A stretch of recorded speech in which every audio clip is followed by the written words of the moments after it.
22 years of gloom, it's about to go boom!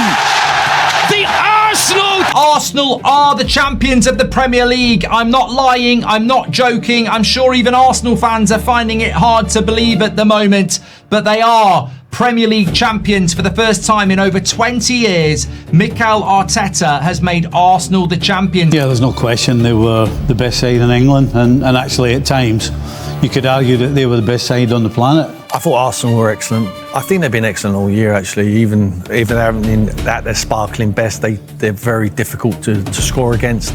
And they're managing to get the job done, whether it's a set piece or whatever it is, whatever it takes. That's what champions do, just to get over the line, take as many points as you possibly can. Still Eza, good feet. Eza, 2-0! Rice, accurate and brilliant! Football has a serious problem, and his name is Mikel Arteta. Because somewhere along the way, one of the most overcomplicated tactical leagues in world football started getting destroyed by corners, long throws, back post overloads, blocking runs, chaos. And the funniest part, people still keep saying Arsenal have no tactics. This is a team that pushed Manchester City to the edge in back-to-back title races, a team that became one of the best defensive sides in Europe, a team that turned dead ball situations into psychological warfare. And somehow the internet reduced it all to they just score from set pieces. But that is exactly where Arteta won.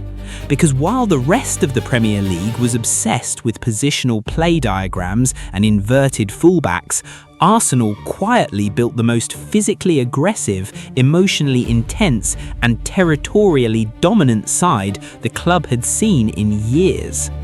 And the deeper you look into it, the scarier it becomes. Because this is not a team using set pieces because they lack ideas. This is a team using set pieces because they realised modern football had forgotten how devastating they truly are. And by the end of this video, you might realise Arteta did not break the Premier League with no tactics. He broke it by understanding football better than everyone else. The banter era. It is easy to forget now, but early Arteta Arsenal was chaos. 8th place finishes, defensive collapses, Aubameyang fallout, fans demanding his sacking, players looking mentally broken. The club had lost identity completely.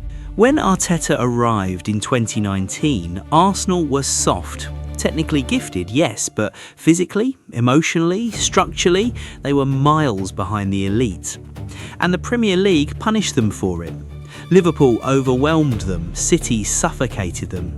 Even mid-table sides bullied them in transitions and duels. So Arteta did something most people did not notice at first. He stopped trying to make Arsenal entertaining and started trying to make them horrible to play against.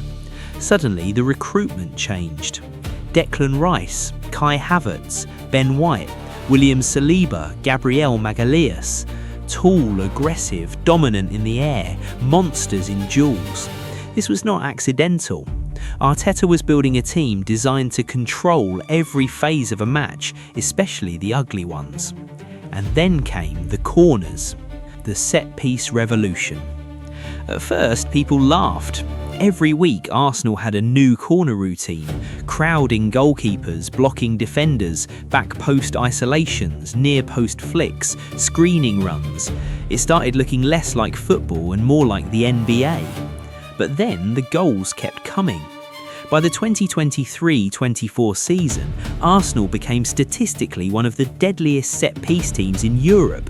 Opponents knew exactly what was coming and still could not stop it. Because this was not random crossing, this was choreography. Set-piece coach Nicolas Jover became one of the most important figures at the club. Every movement was rehearsed obsessively, every screen timed perfectly, every run designed to create panic. And psychologically, it destroyed teams. Because conceding from open play is one thing, but conceding the same corner routine over and over again, that breaks confidence. Suddenly defenders stopped attacking the ball aggressively, goalkeepers hesitated, teams became terrified of giving away corners entirely, and Arsenal weaponised fear. The terrifying part was that while everybody mocked the set pieces, Arsenal's overall structure kept improving. Their press became more coordinated, their rest defence became elite, their transition control became ruthless. This was not no tactics, this was tactical suffocation disguised as simplicity, and the Premier League did not realise it soon enough. What made Arteta different was not just the football, it was the emotional intensity. Every duel mattered. Every throw-in mattered. Every second ball mattered. Arsenal started playing like a team personally offended by losing possession, and you could feel it at the Emirates. The crowd became part of the pressure system. Corners felt like penalties. Simple clearances became moments of panic. Opponents looked exhausted mentally before matches even ended. This is where Arteta borrowed something from Pep Guardiola, but evolved it differently. Pep wants total control through possession. Arteta wanted control through pressure. Pressure in duels, pressure in transitions, pressure at set pieces, pressure emotionally. Even the famous dark arts accusations started appearing. Time management, game slowing, aggressive defending, crowding referees. And Arsenal fans loved it, because for years they had watched their team get bullied physically by stronger sides. Now they were becoming the bullies. But there was still one problem. Manchester City. Always Manchester City. For all the progress, Arteta still kept running into the same machine. Manchester City. The difference was brutal. Arsenal looked emotionally explosive. City looked emotionally inevitable. And in key moments, that experience mattered. The 2022-23 collapse hurt badly. Then came another title race, another chase, another season where Arsenal looked incredible, but not perfect enough. And that became the strange paradox of Arsenal's Arsenal. People mocked them as they improved. 90 points, bottlers. Elite defence, just set pieces. An elite Europeans record, no tactics. But deep down, rival fans were nervous, because Arsenal were no longer rebuilding, they were arriving. Saliba became one of Europe's most dominant defenders. Rice transformed the midfield physically and emotionally. Saka became a superstar.